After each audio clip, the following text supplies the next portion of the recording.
Welcome to Fearless Females, where ambition meets resilience. Meet your guide, Lorie Jones, owner of Fearless Financial Advisors. Join her and remarkable women executives as they uncover the triumphs and transformative moments shaping extraordinary careers. Ready to be fearless? Let the journey begin. Good morning, Fearless Females. Thank you so much for joining us today. And I just want to give a big shout out to all of those loyal listeners, for anyone that sends an email, a text, or just chats on the phone and tells me that an episode really mattered or that you found something valuable in one of the episodes that we did. I really appreciate that. And I know that our Fearless Females, those that present, they appreciate it too. So keep those comments coming. And thank you so much for being loyal listeners. So I'm so excited about our episode today. We are meeting Meghann Conter. She's the CEO of The Dames. And the thing I love most about Meghann is you very rarely, well, I guess I get to meet more than most having this podcast, but you rarely meet people who see something wrong and they put forth the effort to change it. Well, Meghann is one of those people. She is a woman who figured out that if you're fishing in the wrong pond, you're never going to catch the right kind of fish. And so rather than, when she realized that traditional networking just wasn't working for her, or for a lot of women like her, ambitious women who were further on in their career, had larger businesses, and they weren't at that startup phase, she did what any fearless female would do in this situation. She built her own pond. And let me tell you, the fish are thriving. Oh my goodness, I've got that example going way too far now. But she's just talking a lot about how to connect with the right people, how to connect in the right way, how to network in the right pond, how to fish where your people are at, and how to thrive in that community. And I love that Meghann is so downright funny, positive, joyful about the place and the network that she's built. So let's get started. I'm so excited today. We have Meghann Conter, and she is CEO of The Dames. You guys are going to love this interview. I've known Meghann for almost a year now, and she just brings this enthusiasm into my life and into the space of professional women. I have been dying to get her on the program. So thank you so much, Meghann, for doing this for us. Yes, absolutely. We are going to have a lot of fun. I can tell already. So my very first question is, I'm a reader. I love to read. What is your favorite book? Oh my gosh, favorite book. I would have to say, from a business standpoint, I love Mike Michalowicz's books. Profit First was probably one of my favorites because I love humor. And so if I can read about business and laugh at the same time, it's a great mix. I have always loved reading different novels, especially those with strong female characters. So there's an especially great book by a friend of mine who her pen name is Sarah Daigle, and it's called Alawahea, and it's a romance, sci-fi, spiritual adventure. And so that's one of my favorite novels. And then my favorite personal growth book is The Untethered Soul by Michael Singer. So I have to go by different genres. I know. I often answer those questions in my own mind as I'm going through, and I cannot tell you my favorite book. It's like my favorite book of the day, my favorite book of the week, my favorite book of the genre. So yes. I accept any and all suggestions. But that second one sounds super interesting, where there's like a lot of different places you can go with that. It sounds like it ticks a lot of boxes there.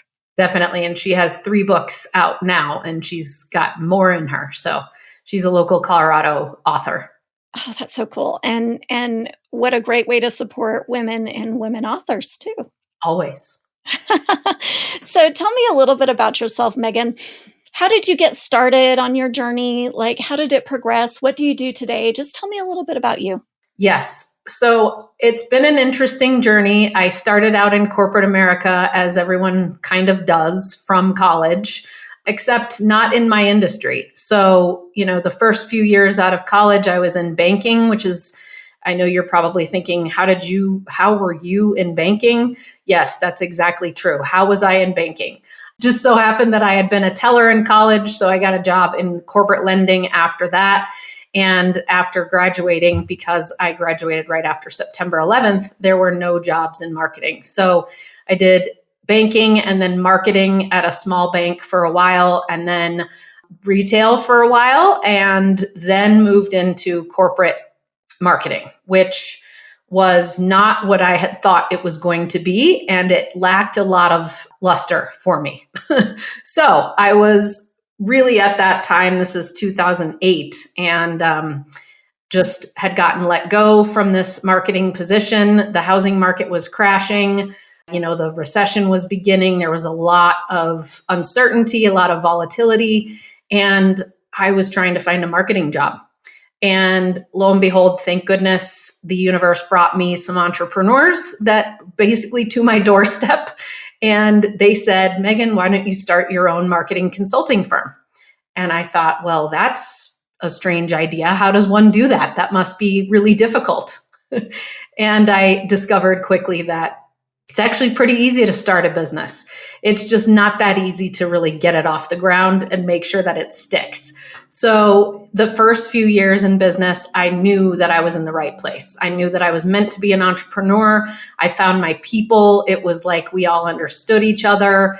I started networking and, really was morphing and changing in my marketing business and growing. And at one point, which was about 2014, I was, feverishly trying to grow my marketing business to the 7-figure mark. And I was networking all the time inefficiently. And I was, basically just grabbing a lot of business cards and handing out a lot of business cards and drinking wine and drinking coffee and, doing all the things that we think networking is supposed to be about, right? Yeah. And when I realized, I'm not fishing in the right pond for me to get where I want to go. At that time, I was a marketing and branding strategist, really helping female-owned businesses that were at the high 6-figure mark to catapult into 7 figures through their branding and marketing. And, I realized I'm not networking in the right places. Where are the right places? Where are these women hanging out who are running successful 6-figure businesses? Also found out at that time that only 2% of women-owned businesses make it to the 7-figure mark. Only about, depending on what state you're in, anywhere between 10 to 15% of women-owned businesses make it past 100,000 in annual revenue. So most female-owned businesses are hobby status, right? They're generating around 50,000 or less in annual revenue. It's a part-time thing. It's a side hustle thing. I was like, where are my peers? And certainly where are my mentors?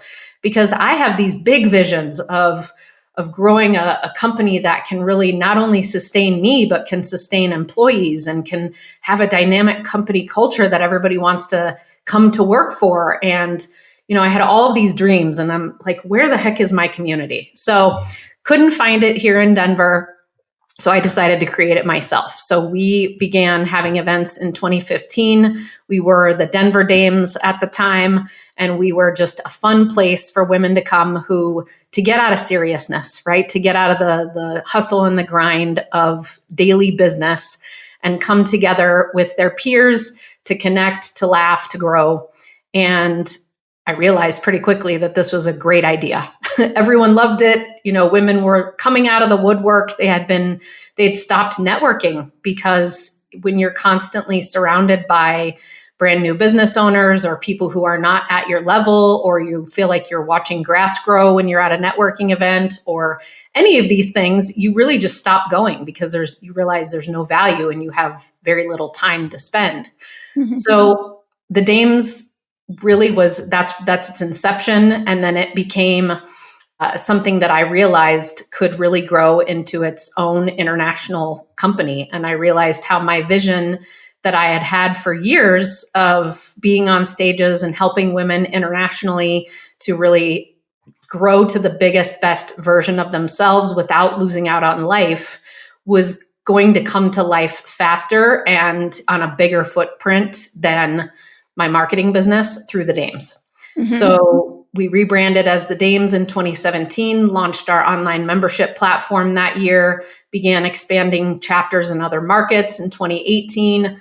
I actually closed my marketing business at the end of 2019. We tripled in size in 2020 because we were mostly virtual. Mm-hmm. We doubled again in 2021. And now we are an international organization with 7 chapters in the US, members all around the globe. And we have morphed and changed and evolved into this accelerator for women growing their mid 6-figure businesses to the 7-figure mark, their 7-figure businesses to the 8-figure mark, and doing so in a hustle-free way so that we can make sure our lifestyle is what is most important. And then our businesses grow in the way that we need them to grow because we're aligned with our mission and our vision. So there's the long and the short of it. I love that. I love how your path was just a little bit organic, but how you kept that vision. You know, like you could tell even back in 2008, which must not have been a really great time to you know, be starting things, but you even way back then you knew what you wanted to be and what you wanted to grow to, and it feels like you kind of, there must have been ups and downs along the way, but you kind of kept that vision alive to bring this very needed service and really, you know, needed group of entrepreneurs that were successful. And you've developed a way for them to, like, a process. Like, that's what I like about the Dames is it's not just like throwing darts at a dartboard. You really do have like a process. And if you embrace that and kind of lean into it, you'll help show us how to network in a way that makes sense. So there's my commercial for the Dames. Like, I love what you've done. I love what you've brought to pass. And it's got to have been scary, Meghann. Well, you know, the only thing that I knew in 2008 was that I was meant to be a business owner. I had no idea any of this other stuff, right? The first 3 years were, I call them the ramen years, and it required all my faith because I had to realize, like, yeah, this is the time when you're hustling, you're grinding, you're building your business. And I had no idea what healthy boundaries were or how to stay healthy. I was, you know, overweight. I wasn't sleeping. I was still drinking too much. I was, you know, it was not a pretty time, but there was a light that just kept me moving forward. And then it wasn't until I really got into my spiritual practice in 2012 and really started getting into what does it look like to create a life of your own desires. That's when I really started to see, okay, I know that I can make a huge impact in this lifetime. And that's what my purpose is to really elevate more women to the 7-figure mark while enjoying life, laughing all the way along. And that was a vision that came to me at a time when I needed it most, because I was really questioning, what am I supposed to be doing here? This work is important in my marketing business, but I'm not impacting that many people. And I had these meditations where I was seeing myself impacting so many more. And it wasn't until that time in like 2014 when I really had the full-blown vision of, oh, this is what the Dames is going to, actually it was 2017. This is what the Dames is going to look like going forward. That was when the mission started pulling me forward. So when people ask me, like, how did you keep going all that way along? And I said, it was my why. I knew that no matter what my business model looked like, what service I was providing, any of that, I had to have my why, which was to create fun and love through everything that I do, driving me forward and inspiring others to do the same.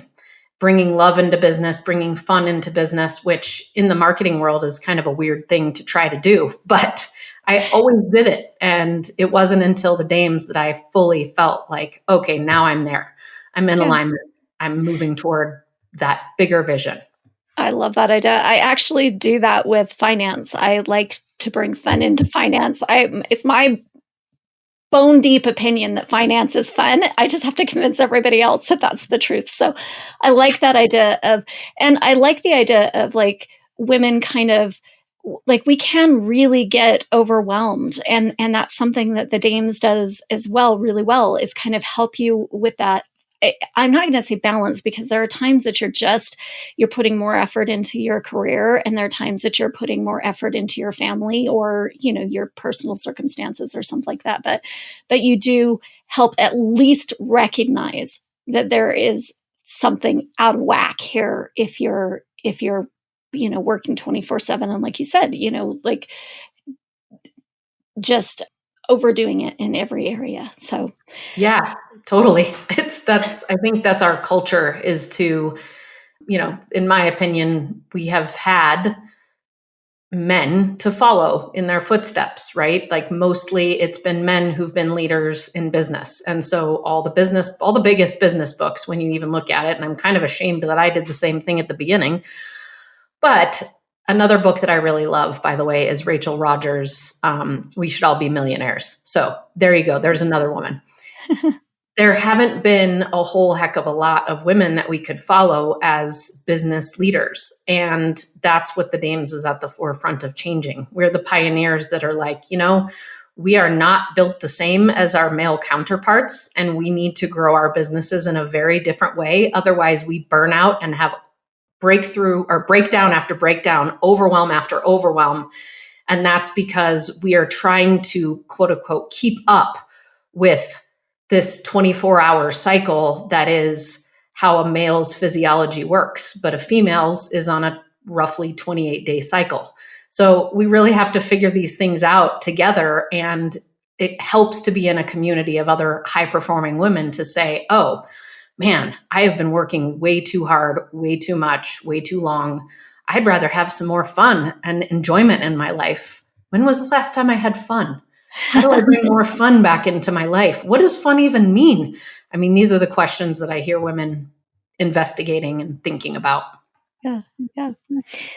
Meghann, what is the best investment you've made in yourself? As you look back over your journey in your professional career, is there something that you have put time or money or energy into that you're like, oh my gosh, I'm so glad I did that. I just wouldn't be where I'm at today if I didn't. My team, like growing my team has always been something that has been on my docket. It's important to me to have collaboration all around me. Mm-hmm. That's why the Dames is founded in the concept of collaboration and power partners, because I have seen my life change and be elevated by collaborating with others everywhere I turn. And the team is my most expensive investment in my business and has been since the beginning. And that is what's really important to me. Coaches that I've invested in as well, who have helped me along the way. The way that I approach things is that I got a really great business education in college. And then I got a really great entrepreneurial education in a mastermind group that I was part of in 2012 to 2015.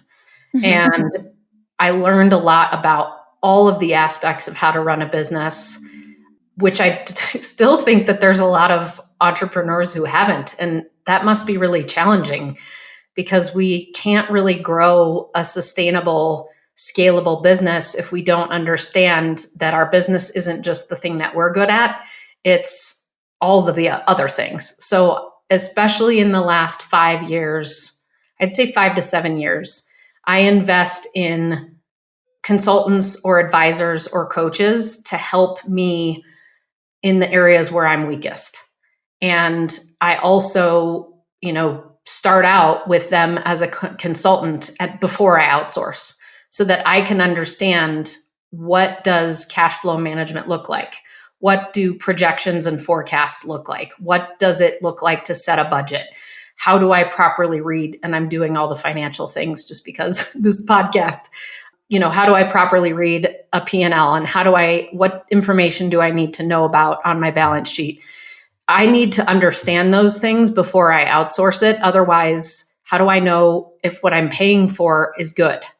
So I think that that's a challenge, of course, because it means I have to continue to really educate myself or be educated. But I value that highly, that I get to look for these amazing resources and hire them to help me understand, and then look for the right people to outsource. I mean, I just got my first EA, executive assistant, this week or last week. And it is, this is my 15th year in business. And I've had admin assistants since 2007. And this is, or not seven, sorry, 2010. This is such a, always expanding is the way that I do things as a business owner. I feel like we always need to expand. We always need to evolve. There's always more to learn. And if we can empty out our brains every single day and act like we're a brand new student to all of this, it becomes so much more enjoyable. Yeah, I love that. And I like the idea too. I know that you kind of touched on this a little bit, but you pay people what they're worth. Like, yes. Those, you advocate for women knowing what they're worth and what their value is, but you also advocate, you pay people what they're worth. Like when you're going to those consultants and stuff like that, you know that they give you value, and probably that delves down into your team concept as well. I'm guessing you pay your employees what they're worth as well. Exactly. And that's all from understanding, something that I see, which is sort of a ceiling that women arrive at in their businesses, is at this roughly 200K to 250K mark, where they start realizing that cash flow is a real beast. And if you haven't quite understood what it looks like to forecast and to plan and to develop a system for your monetary gain that is going to allow you to have predictability, at least somewhat, and then budgetability, at that point, if you don't make that jump, you tend to kind of get stuck in this whirlpool of, how do I keep seeing money in my account. And so I think I have the money. So then I hire these people, and then 2 months down the line, I can't pay myself, or, something else happens. And we have to realize that's just one of those sort of turning points or crux points, where we have to realize that it's not about the cash that's in our accounts. We don't make decisions about what we're going to spend money on based on, do I have the cash right now? Is my bank account positive enough to hire this person? And, I fell victim to that a lot early on. I really did. And so I had to learn the lessons, but instead of just being a victim to it, I understood, this is just another learning point for me. Okay, Here we go.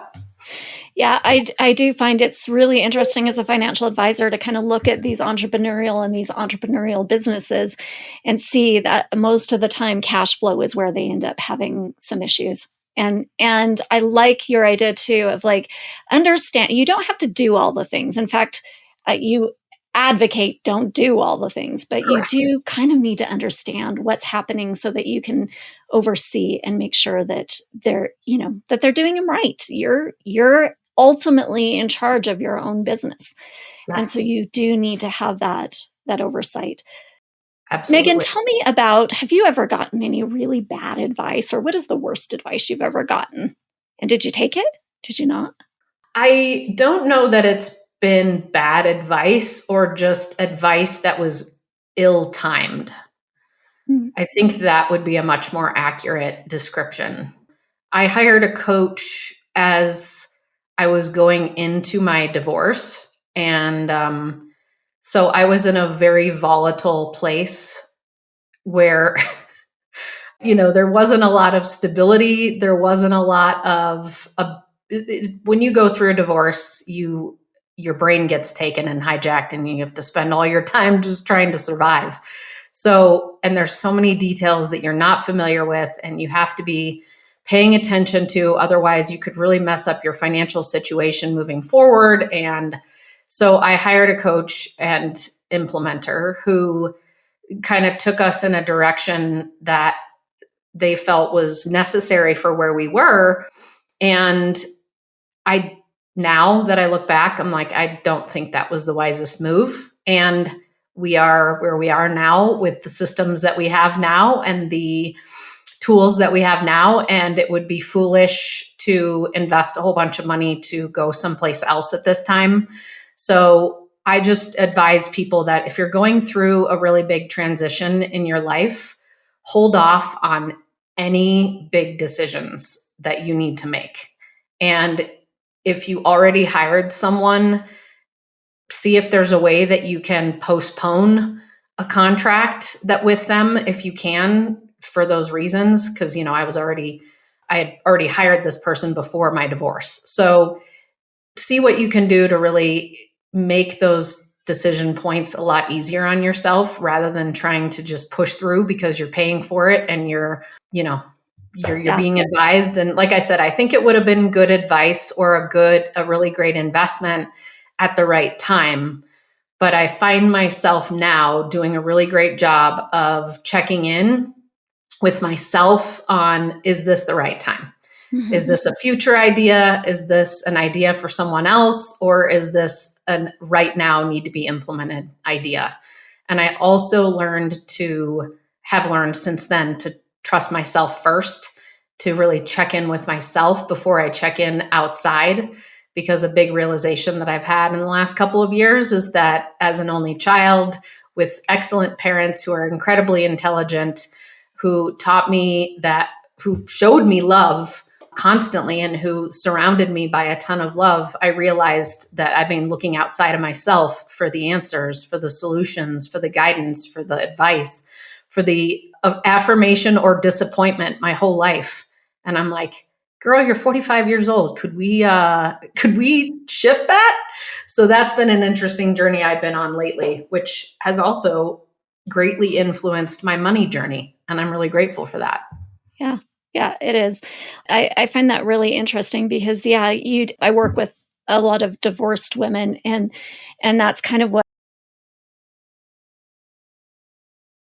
stage, like stay put, like, like let's try and make it easier on ourselves, not harder. You don't want to get involved in 3 different business ideas at the same time you're going through this really, really difficult transition, which is a really difficult transition.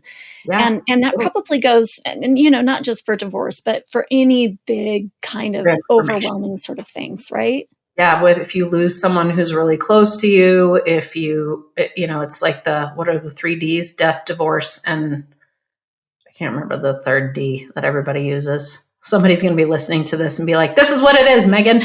Anyway, but yeah, anytime you're going through those massive transformations, like I specifically didn't change financial advisors until I was well out of the weeds because I knew that I was going to emotionally choose someone just haphazardly just so that I didn't have to be with the same person that my ex-husband was with. Mm-hmm. And I'm like, you know what? You're fine. You can just hang here. The money is doing what it's supposed to be doing right now. We'll figure that out later. Yeah. So. Just settle. Yeah. What about a situation, if you could look back on your journey, is there a situation that you're like, I know if we go back with the same knowledge, we would probably do it the same way. But is there somewhere you could look and you're like, oh, if I knew then what I know now, I would totally do that differently? Do you want just business wise? It's up to you. I mean, the biggest thing is I would have talked to my younger self and said, hey, honey, alcohol is an extremely addictive substance. And if you can stay away from it or not try to be like everyone else and try to, I suffered from massive FOMO. I'm known as the life of the party. I am known as the person who brings everybody together. I'm the ultimate connector, so everyone always expected that I would be there. And I kept drinking for way too long. So I'm 7 years without alcohol now. And I wish that I had, if I had started my business without that crux or that crutch, if I had quit drinking before I got married, there's so many things that would have been different in my life. I know that because my judgment was clouded. My intuition was very clouded.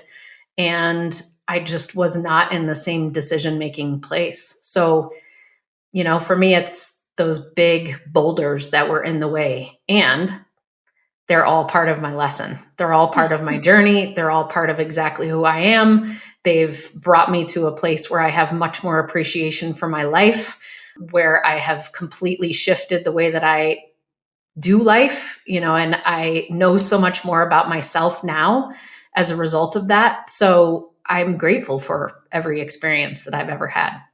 I was talking to another woman just recently, and she was discussing, the same thing.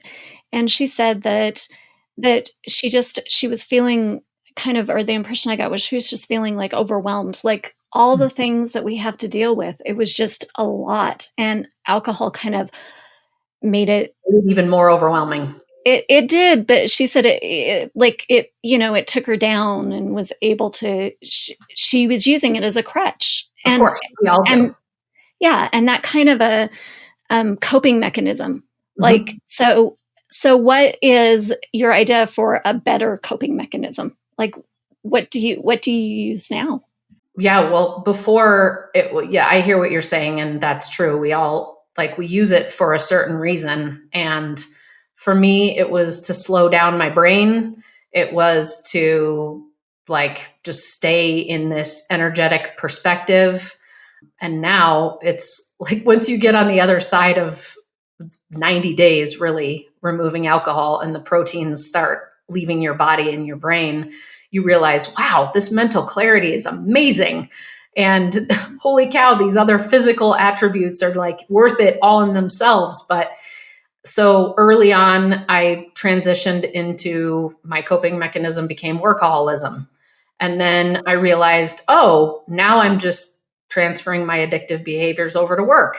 And then I kind of moved into shopping, which I realized, oh, okay, now I am when I feel uncomfortable, when I feel sad, when I feel out of sorts, when I feel whatever, I go online and I start shopping, or I go spend money that I don't need to spend. That was really came to the surface about a year ago, and I've greatly changed my habits from that. And now it's honestly, if I just make sure that I work out and lift weights every single day and get out for a walk and have other healthy behaviors like meditation and journaling, I don't really need those things anymore. And I don't even need to sit down and watch TV at the end of the day to unwind, because I've had such a fulfilling day that I'm ready for bed and I can just go to sleep at my early ass time of 8:30, and I can get up at my early time of whenever. And, I can live a better life that I live a better life that I'm not trying to hide from, that I'm not trying to cope with, that I've set up with intention. And, I spend time with friends that fuel me and that I fuel, as opposed to don't, or suck me dry of energy, or, vampire the life out of me, which I didn't notice that I was doing until sobriety, to be honest. Yeah. I like that. I think that's really insightful too, is that it sounds like your journey was one coping mechanism to another coping mechanism until you found something that was healthy and not a coping mechanism. Yeah. I was developing better habits throughout those periods of time too, but just not strong enough that it would outweigh the need of any kind of negative coping mechanism, like you said. That's so what if life wasn't something that we needed to cope with? Hello. Yes. What if it wasn't? And what if it's something that we could wake up every day and thrive in? Of course, there's going to be wrenches that get thrown in. I'm in that lovely stage of perimenopause. So as women, we get that fun time of, oh, we finally think we've got our stuff balanced and we got our sleep regulated, and nope, just kidding. Here's new change.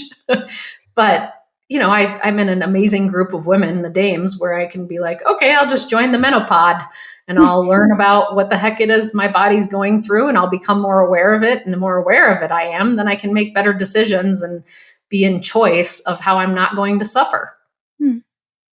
Meghann, what scared you the most when you started down your journey? And does it still scare you, or did you find a way to handle that?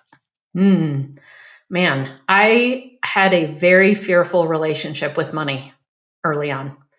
I've done tons of diving into what my money story was, but man, I would be in meetings where we would be doing like business planning and having to make financial decisions. And I just would feel completely overwhelmed by it. Like, I must not understand math, or I must not understand money. I feel so insignificant, so insufficient, so dumb in this area. And I would just get really down on myself because it was like the energy and the intensity of money was, it was real. So it wasn't until, I did a ton of work on it, and I couldn't even tell you, it was such a nonlinear path that I took, but I just worked on it with coaches, with consultants. I'd go to workshops. From a very early stage was like, okay, I need to at least have some kind of a savings. I need to at least have some kind of insurance that I can help myself with, but in the beginning, early stages, like I had accident insurance and that's it, because it was so expensive as a business owner to buy your own insurance. And so I had a lot of years of really feeling insufficient until I don't even know if I've identified like a turning point for it, but I just kept working at it. And I just kept doing the work that I needed to do to affirm myself, to help myself be surrounded by other women who are going through similar things. And that's, that really was the inception of the Dames, is I couldn't find other women who were facing those same kinds of problems. And as soon as I did, and as soon as I learned that I'm not alone, and I started hearing from others like, oh, yes, I totally get that. That's what I've been through. Here's something I did. I remember an early tool that I used was put 10% of everything that you bring in into an account and just have it be your having account. Like, you don't spend anything in it. You don't do anything with it. And I used to carry around cash. So I still have it with me, but I have a stack of hundreds that I just have around me at all times so that I can feel like, okay, no matter what, I'm abundant. No matter what, I have more money. I'm making more money than I could ever spend. And so a lot of my spiritual practice and my money practice kind of went tandem. And as soon as I was able to really change my beliefs around money, to understand that there is more than enough to go around, and to learn how to budget it correctly, learn all the things that I learned about finance, knowledge is power. And I haven't felt like that for a long time. Do I still feel scarcity around things? Yes. Do I still feel like I wish I was farther along sometimes, every now and then? Yes. In general, though, my thoughts around money are very positive, and my beliefs around it are very positive, which I can't say that for 5-10 years ago. Yeah. It's so interesting because a lot of my work, as a financial planner, kind of revolves around that idea of the money story. And you would be surprised. I go through a values exercise and a money story exercise. And that idea of scarcity is really prevalent, especially among women entrepreneurs. It just is, and so that idea of bringing abundance, and I find it interesting that you have that, you have your little stack so that you feel like you have enough. And then you can be a little bit maybe riskier or a little bit more abundant in your thoughts and your actions as far as money goes. That is so interesting, because I strive so hard to make sure that there's a place where women can come and they don't feel like they don't know anything. They feel like they can ask questions. They feel like they can learn these concepts. And it is scary when you start. So I appreciate you sharing that. Absolutely. And you start networking, and in most communities, and it's like, you meet financial advisors and they're like, yes, I work with clients who have $1 million in assets under management at least. And everywhere you turn, that's what you hear. And you're like, $1 million? I don't even have 100,000, like what? Huh? So we have to go through that uncomfortable feeling of feeling less than, and until we realize, oh, that's a choice. Like, I am choosing to feel less than, and it's not going to help me. get more money in my bank account. So I got to start somewhere. There's got to be some financial advisor out there who will work with me. And there are, but you just, if you get stuck in that space of insufficiency or, lack of self-worth, then it's really hard to evolve. Yeah. And scared Yeah. is, Yeah. Fear. Meghann, what about any unique challenges along your path because you were a woman? I mean, that's kind of why I started the Dames as well, was to create a safe space that women could talk about our unique challenges, because we do have unique challenges. Mm-hmm. We live in a man's world. We live in a society in this country where everything is built around a man's schedule, a man's everything. So we can either be victim to that, or we can choose to have a different way of approaching life. And so I feel like, fortunately, I was raised by a mom who's very empowering toward women, and a dad who supported my mom and supported me in living our best lives. So I grew up in a family where it was very much equal between male and female, and where I was just taught that you can do whatever you want to do. Like, you're going to be just as great as business as your dad is. And I had my dad there as someone who, part of my money story, actually, funnily enough, is that a word? I realized was, wow, at one point I was hitting a glass ceiling that was, I can't surpass what my dad made at the height of his career in my business and in paying myself. And I was like, wow, that is a really weird belief. That's a really weird one that I got stuck on for a while. And I had the courage, and I have a great dad. So I said, Dad, this is something that I just became aware of. And he was like, well, that's crazy, because I want you to make way more than me. And, it was just something that I had in my head. And I think we all have those things. And if we don't do the work to uncover what those things are, it's hard to get past them. So I don't know. Did I have unique challenges because I was a woman? Yes. And I perceived those, and I decided I was going to be the solution. I was going to help other women find the solution for themselves. And I was going to pioneer the way that business can be done, the way that we can scale our businesses to great heights without the hustle, the grind, the losing our minds, the losing ourselves, the overwhelm, the constant cycles of burnout. I was going to be the person who would show them that life can be absolutely amazing. We can thrive. We can have exactly what we want, and we're not taking from anyone else when we're doing it. I love it. Abundance. I love that thought. Yeah. Meghann, what is the thing you are most proud of? I am most proud of my self-growth journey, my self-love journey, because it is what fuels everything that I do. And without it, I wouldn't have created the Dames. Without it, I wouldn't be evolving the Dames. Without it, I'd be lost still. And so I'm most proud of the fact that no matter how hard it gets, no matter how many times we find another shadow or another part that we need to work with, that we can help, we can still become a better version of ourselves every single day. And that's what I'm most proud of continuing to do. And it's a lifelong journey. So I'm here for it. And it takes courage too, like to look and say, this isn't serving me anymore. This belief isn't serving me anymore. This action isn't serving me anymore. And go to work on that. That's hard. Absolutely. It is. But it's also extremely rewarding. Yeah.